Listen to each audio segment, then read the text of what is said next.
Hey everyone, Ryan here, or M&R Productions, and today we have a reveal of 3 of the 4 LEGO Star Wars Summer 2021 The Mandalorian sets. We'll be going through all of these sets in order. As always, if you guys enjoy the video, a like is greatly appreciated, and your opinions on the sets are welcome in the comments below. First up is the 75311 Imperial Troop Transport. This one's going to be $40 with 478 pieces in the US, and all of these sets are going to be an August 1st, 2021 release. Now the box art for this set looks about like we expected, with Mando on the top right. Thumbs up from me there, because sometimes they had been screwing that up. Glad they've got it down pat here with this summer wave. And then we also kind of have them in the Valley of Navarro, so overall pretty standard, but nice box art for LEGO Star Wars set. Now on the back of the box, we actually get a good insight into what the set looks like when it's all opened up, with one of the stormtroopers flying out of there, and that looks like he's not actually going to be able to fit through that door. It's a little bit misleading there. The door and the height of the vehicle look a little bit short to be fitting standing figures. Maybe inside the vehicle, but certainly not through that doorway. You can tell it's way too short to actually fit the stormtrooper. And then you can see the Mortar Trooper outside. We'll take a closer look at the figs in a second. The Mortar Trooper outside loading his mortar with, well, nothing, because nothing actually goes inside of the LEGO version of the mortar. As far as the actual features of the Imperial Troop Transport, we have the stud shooter on the back, and then you can actually swivel the bottom part of that. You can see they've got some nice thrust on the back, and pretty nice on the back as far as the design goes. A bunch of flaps and panels can open up on this set as well, which can make it look a little bit rough if you have them all open at the same time, but it looks like there's some boxes inside of there with the Imperial logo. Of course, the doorway that we just mentioned looks like the bottom and the top piece open up to allow you to have the doorway, and then at the front, the cockpit actually opens from the top and the front so that you can get much easier access to that area. Looks pretty nicely detailed with the control panel piece there. As far as the way the minifigs look, you're getting 2 regular stormtroopers, which have the newer stormtrooper helmet design, and unfortunately in this case, newer doesn't mean better in my opinion, and so you get a couple of those. You can add them to your army, do whatever you want with them, but the highlight here as far as stormtroopers go is the Mortar Trooper, and I incorrectly in a video a while back, maybe a month ago, said that this was like the first variant stormtrooper we had gotten with newer stormtrooper. That was wrong. We've had the sand troopers, but still for the Mandalorian here we have the Mortar Trooper, and this is great. Hopefully we'll be able to get a Inferno Trooper in the future. This Mortar Trooper does have the yellow pauldron. He's got the yellow stripe down his face and beautiful printing all throughout the rest of the character, as well as a backpack. So overall really good stormtrooper characters in this set, bar the helmet mold, which I just personally don't like. And then finally, the figure that I think is best in the set is Greef Karga. Looks spectacular. He's got his small blaster, but the printing on him is just phenomenal. Like, you've got printing all the way from the legs to the torso to the waist, and it's all very continuous. I thought the version in the Razor Crest was a bit of a rough half measure, and this one goes all the way in on Greef Karga and gives a much more detailed look at the character from Season 2 of The Mandalorian. So very happy with the way that this one turned out as far as a $40 set goes. Next up, we have the 75312 Boba Fett's Starship. Unfortunately, they didn't name it the Slave One. I have no idea why they have named it Boba Fett Starship. They've never done this before. Hopefully they'll never do it again. But this is I don't get it. I really don't. Nobody calls it that ever, and they've called it the Slave One forever. Why are we? What are we doing? I gotta say, Boba, this is one beauty of a ship. Not crazy about the name though. Anyway, it has 593 pieces, and this one will cost $50 in the United States. This one is a downscaled version of the Slave One compared to what we've had more recently, and it still looks very good for the downscaled size. With 593 pieces, although some of those end up in a side build, which we'll get to in a second, it actually is pretty sizable, and it's very well detailed. They've got a lot of the colors and variation of colors in nicely with the sand green, some of the darker green there, and of course the dark maroon red is a beautiful color for the Slave One that fits perfectly. Now, to also capture detail, you've got a lot of stickers on this set, probably more than you would normally get in a $50 set, and certainly more than we have in the Imperial Troop Transport, which may very well have 0. Anyway, the box art for this is taking place on the forest planet. The name I forgot, but I think it's from like episode 6 or 7 from Season 2 of The Mandalorian, and it kind of makes me wish that they had included Mayfield in this set, because of the 2 figures, one of them is the Beskar Mando, which we're getting in like 4 sets this summer, so it would have been nice if they could have spiced it up a little bit more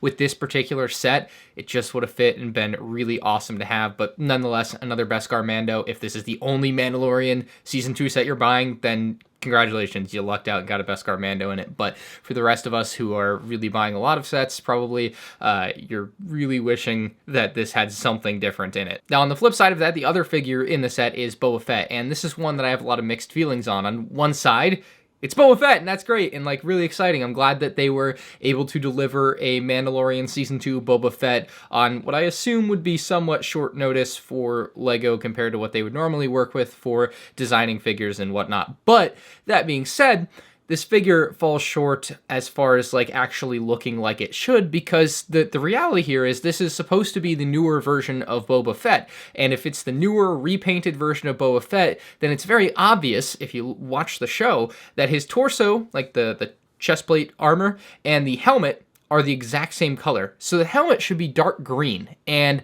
for some reason, it's not. And it doesn't honestly look very good when it's a mismatch of colors there, because it's not supposed to be a mismatch of colors. Historically, they've always used this sand green color, at least ever since, I believe, 2010, when they started using the sand green color for Boba Fett, and that always matched a more sand green theme for the rest of the character. But unfortunately, with this one, they have a dark green with the sand green, and it just looks very off. If this was like the worn version of Boba Fett, where he had just come in and he had like the tan under the armor, I got it wrong the other day, but had the tan under the armor, and then the chest plate would be worn and sand green colored and kind of have a bunch of nicks in it and stuff, but it's not the case. So yeah, this character just unfortunately is really inaccurate, and it kind of sucks. But it is a Season 2 Boba Fett. Surprisingly, for $50, this set is still jam-packed with features. It does have the ability to sit Boba Fett in the cockpit. That's kind of standard. You would expect that. But for the rest of it, it actually has a bit more than I think you would expect. The wings on the side rotate with the ship, which is a great feature. Pretty typical for most Slave 1s at this point. You don't have to rotate them by yourself. Never really have had to, but I was kind of worried with this downscale that you would. And then you actually have the compartment underneath the front of the Slave 1 with the ability to place the Gamorrean and Carbonite up and into the cargo hold of the Slave 1. That's just great to see. Love that they included that. And on top of that, the Gamorrean Guard sticker is a really nice sticker. They've been doing these stickers for the Carbonite pieces that aren't Han Solo, so it works well here and fits in the cargo hold. Gotta love it. And then there's also a couple of stud shooters on the set. Nothing to write home about there, most certainly. But the kind of surprising thing in this set, and also kind of weird thing in this set, is this like cargo carrier type of thing for the Slave 1 for like maintenance work, and it's really weird. It's got like a ladder on it. You can have Mando or Boba pilot it, but it also kind of doubles as a stand for the Slave 1, so you can actually have the Slave 1 propped up on display on this thing, and as a stand, it doesn't look good. They would have been much better off just including a black stand that actually looks good on display, and that's what I in fact wish they had done, but this is what they went with because kids apparently buy these things, and so, you know, you got to have something that they can play with. God forbid you just included a black stand. What would they do with it? Look at it? Mom, it's not doing anything. And then the final set we have here is the 75316 Moff Gideon's Cruiser, coming in at $160 with 6 minifigs and 1,336 pieces. This one, as far as the box art goes, looks good. Once again, I think the box art for a lot of these Mandalorian sets recently has been off the chain. I don't really have much to say there as far as the box art goes. Back of the box shows off all our play features, which I'll get to in a second. I actually kind of want to jump into the minifigs here with this one first. And Cara Dune, of course, included in the set, a figure that we thought might get pushed out of the set, and, you know, as it turns out, here she is. She's in the set, so good to see Cara Dune still kicking around for LEGO Star Wars. All the people that bought tons of AT-ST Raiders investing in the figure kind of got the shaft there, but that's the risk of investing in LEGO sets. They could always release a new one, so there you go, Cara Dune in the set. We also get Baby Yoda and the Mandalorian in Beskar armor, repeat characters we've had before. Now, our next character is Moff Gideon, and this is a big one for the set, one that I was really hoping we'd end up getting sooner, but it just never kind of came to fruition, like Moff Gideon TIE Fighter or something just never happened. But Moff Gideon in this set looks spectacular. He's got his cape, great prints on the torso, face looks pretty accurate, a really solid hairpiece choice for him. Unfortunately, the biggest flaw with this character, and hopefully it doesn't take away from the actual character, but it kind of does, is that the Darksaber didn't get a new mold. It made all the sense in the world to make a new mold for the Darksaber here, or even use like a katana piece or something, because the Darksaber, quite frankly, just doesn't look like a lightsaber does. It doesn't have the same exact characteristics. It's not a rounded energy sword coming out of the hilt. It looks much more like a sword than a lightsaber, and so why they didn't make a new piece for this is beyond me. It sucks, but there is no piece for it. So it's the same old Darksaber piece for this $160 set. You get what you pay for. No, you're not getting much there, actually. Next up is Fenix Shan. This one is awesome. We got a new mold for the helmet, which has the orange on top, black on the bottom, kind of covering her face. Looks absolutely amazing. She's got her headpiece underneath with her face, and then we have an amazing print for this character with arm printing. That was a kind of a surprise to me. I didn't expect to get arm printing on Fennec here, but we do get arm printing, and it looks incredible with the orange kind of mixed in onto that black. I think it's just a great color scheme in general for the character. She's got her long blaster rifle included for her accessory. Overall, very nice inclusion, one that I think is going to be a big draw for the set. But perhaps the biggest draw for this set, for better or for worse, is the Dark Trooper. The Dark Trooper has an all-new mold for his headpiece, of course. It's got those menacing red eyes there. And this one has been a point of contention for some people, myself included, just mentally, internally thinking about this character and how I think it should have looked as far as the Lego figure goes. I keep coming back to the idea that I think they should have used a mold for his body and everything, but every time I come back to that idea, I go and I look at like an actual picture of a Dark Trooper, and this actually makes a lot more sense than you may think. Now, it doesn't quite capture the imposing size of the Dark Trooper, I think, but like if you look at the Dark Trooper, he has humanoid proportioned like arms and legs, kind of like the Lego minifigs, right? So it makes sense to use a regular torso, arms, and leg assembly, and you can't just make one that's like 20% bigger. Like, that's just not how it works. And then it does look like he has shoulder pads, so using the shoulder pad piece on this character is something that makes a lot of sense too.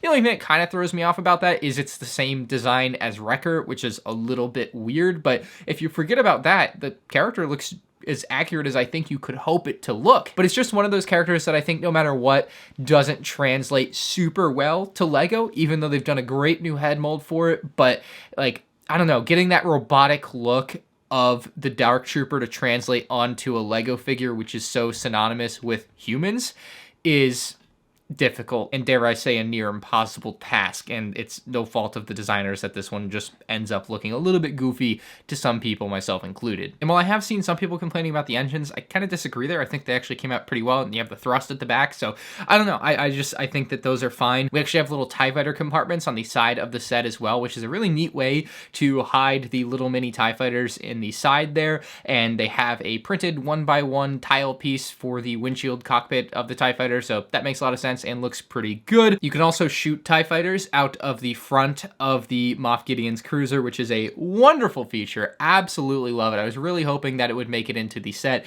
and alas, it did. It's here. It's probably my favorite feature in a Lego set in a little bit. Now, as far as the bridge of the set goes, there is no bridge in the bridge, unfortunately. There's not much more to the interior than there is in this one particular image. Now, the one thing that I actually really detest about the exterior is the spring-loaded shooters on top. I think they look a little bit too big and a little bit out of place, and yeah, just not a fan of having those spring-loaded shooters so boldly placed on the top of the ship. But inside, we do have a lot of control panels and kind of the area where the hologram pops up of Moff Gideon, I think, or the Mandalorian, and unfortunately, the hologram is not included. It's just kind of a blank spot, so that kind of sucks, but it is what it is. But the rest of it, there's lots of stickers in there that have nice detailing, and in my opinion, it's a nice spacious area with plenty of room for your characters to breathe and move about and recreate some of the final scenes from The Mandalorian Season 2. So there is one more The Mandalorian set for 2021 that comes out September 1st, 2021. And unfortunately, Lego didn't reveal it yet, so we still haven't seen the actual set. We have seen the figures. This is for the 75319, the Mandalorian Forge, that should be coming out. Hopefully, we're going to reveal soon. Make sure to subscribe so you don't miss that. I'll definitely do a video when that happens, and of course, review it when I finally get it in hand. Let me know what you guys think about all these Mandalorian set reveals in the comments section below. If you're new to the channel, make sure you subscribe so you don't miss my future Lego Star Wars videos. If you guys enjoyed, hit the like button, and I'll see you in the next one. Peace out.